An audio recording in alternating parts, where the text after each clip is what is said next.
کہ اگر کوئی شخص روزے کی حالت کے اندر فحش کلمات کہتا ہے تو آقا کریم صلی اللہ علیہ وسلم ارشاد فرماتے ہیں اللہ کو یہ فحش گو روزے دار پسند نہیں، نہ اس کی فحش گوئی پسند ہے۔ تیسری چیز، آقا کریم صلی اللہ علیہ وسلم نے ارشاد فرمایا قرآن شریف پڑھتے ہوئے بیکار کے کام کرنا۔ مثال کے طور پر ادھر قرآن شریف پڑھ رہے ہیں، ادھر موبائل بھی دیکھ رہے ہیں، ادھر قرآن شریف پڑھ رہے ہیں، فون آیا تو پھر قرآن شریف جو چھوڑ کر باتیں بھی کر رہے ہیں۔ قرآن شریف جب پڑھو تو اللہ کی کتاب کی تلاوت کرتے وقت ساری چیزوں سے بے نیاز ہو کر قرآن میں ڈوب جاؤ، اس لیے کہ قرآن کیا ہے؟ اگر کوئی قرآن پڑھتا ہے تو گویا وہ اللہ سے باتیں کر رہا ہے۔ سبحان اللہ، سبحان اور قرآن اللہ کی وہ کتاب ہے کہ رسول رحمت صلی اللہ علیہ وسلم نے ارشاد فرمایا ایک سرا اللہ کے دست قدرت میں ہے اور دوسرا سرا قرآن پڑھنے والے کے ہاتھ میں ہے، یعنی اگر کوئی قرآن پڑھتا ہے تو گویا وہ قرآن پڑھنے والا اللہ کے دست کرم کو تھام لیتا ہے۔ سبحان اللہ، یہ ہے سبحان اللہ۔ قرآن۔ لیکن آج ہمارے یہاں کیا ہے، قرآن پڑھ رہے ہیں اور قرآن پڑھتے پڑھتے اس سے بات اس سے بات، یہ کام وہ کام، ادھر آؤ ادھر آؤ، یہ ساری چیزیں ہوتی ہیں۔ تو قرآن پڑھ کر کے یہ حرکتیں کرنا بھی اللہ کے رسول صلی اللہ علیہ وسلم نے فرمایا اللہ کو ناپسند ہے۔ صحابہ قرآن پڑھتے تو قرآن میں ڈوب جایا کرتے تھے، ایسے ڈوب جاتے کہ کسی چیز کا خیال تک نہیں ہوتا تھا۔ اور آج قرآن تو بس رسمی طور پر پڑھا جاتا ہے، باقی ساری باتیں ہوتی رہتی ہیں۔ قرآن پڑھ رہے ہیں، باتیں بھی چل رہی ہیں، قرآن پڑھ رہے ہیں، گفتگو بھی چل رہی ہے۔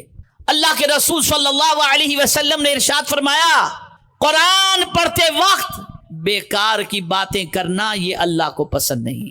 یہ تین باتیں ہو گئیں، اب چوتھی بات، اللہ کے رسول صلی اللہ علیہ وسلم نے ارشاد فرمایا قبرستان میں ہنسنا یہ بھی اللہ کو ناپسند۔ آج تو اللہ رحم و کرم فرمائے کیا کچھ قبرستان میں نہیں ہوتا۔ قبرستان میں جا کر کے آدمی جنازے میں شریک ہوتا ہے، ساری بزنس کی باتیں کر رہا ہے، قبرستان میں جا کر کہے لگاتا ہے، قبرستان میں جا کر اپنی موت کو یاد کرنے کی بجائے قبرستان پہنچنے کے بعد دنیا کی گفتگو کے اندر ہو جاتا ہے۔ اگر کوئی شخص قبرستان جا کر کے بھی نصیحت حاصل نہیں کیا تو اس سے بڑا سخت دل انسان اور کون ہو سکتا ہے۔ وہاں جاؤ، اپنی آخرت کو یاد کرو، اپنی موت کو یاد کرو، ایک دن تنہا قبر میں ہمیں بھی چھوڑ دیا جائے گا، اسے یاد کرو، کیا چیز قبر میں ہمیں کام آئے گی اسے یاد کرو۔ اے رسول اعظم صلی اللہ تعالی علیہ وسلم کے دیوانوں، قبرستان جانے کے بعد کبھی بھی وہاں پر مسکرانا نہیں، کبھی کہے نہ لگانا، ایسا شخص اللہ رب العزت جل جلالہ کو ناپسند ہے۔ تو میرے پیارے آقا صلی اللہ تعالی علیہ وسلم کے پیارے دیوانوں، یہ چار چیزیں ہیں آج آپ کو ذہن کے اندر محفوظ رکھنی ہیں۔ پہلی چیز، نماز کے اندر کوئی لغو حرکت نہیں کرنی۔ دوسری چیز، روزے کی حالت میں فحش گوئی نہیں کرنی۔ تیسری چیز، قرآن پڑھتے وقت بیکار کی باتیں نہیں کرنی۔